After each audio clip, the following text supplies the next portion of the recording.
fuyant donc ce spectacle aux mille bruits joyeux, Olivier, le front bas, le chapeau sur les yeux, sortit, croyant gagner quelques coins solitaires.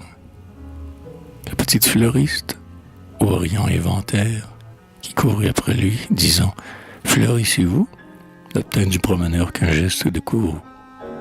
Car au mauvais instant où l'espoir nous renie, les fleurs mêmes nous font l'effet d'une ironie. Olivier, qu'un dégoût des hommes avait pris, chercha la solitude au milieu de Paris. Mais sur les quais déserts, derrière Notre-Dame, l'ouvrier promenait son enfant et sa femme. Sur les trottoirs les plus paisibles du Marais, le petit monde, assis dehors, prenait le frais.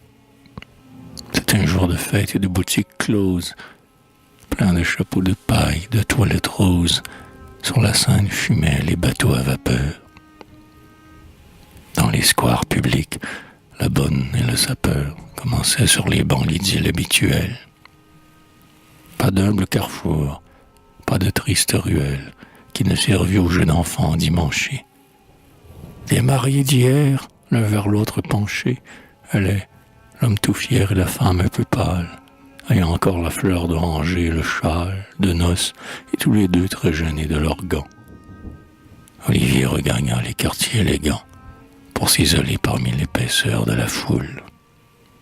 Mais les nobles jardins, le vieux fleuve qui coule, là, tout était encore plaisir, bonheur, repos. En haut des monuments, les grands plis des drapeaux se gonflaient dans le vent sur l'azur clair et libre. Lorsque revenait l'heure où chaque clocher vibre, l'espace s'emplissait d'un joyeux carillon. L'arc de triomphe, au loin, doré par un rayon, brillait, et dans le ciel se cabraient des statues. Du fond de leurs calèches et de printemps vêtues, des femmes envoyaient un salut caressant au cavalier monté sur ses chevaux pur sang, qui blanchissent le mort et dont la croupe brille. Enfin Paris, devant son immense famille, semblait heureux comme et à sa fête un aïeul.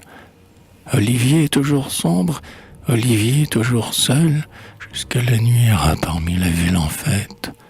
Puis il rentra chez lui, le corps las et la tête, lourde d'impression et comme ivre de bruit. Là, près de la fenêtre ouverte sur la nuit, passaient au lointain des chants et des risées, poussant de la main ses lettres méprisées, où plus rien ne restait alors qui lui fût cher, devant ce ciel d'avril, si paisible que l'air ne courbait même pas la flamme des bougies, le cœur trop plein, en proie à mille nostalgies, et sentant un sanglot monter en l'étouffant, le poète fondit en pleurs comme un enfant.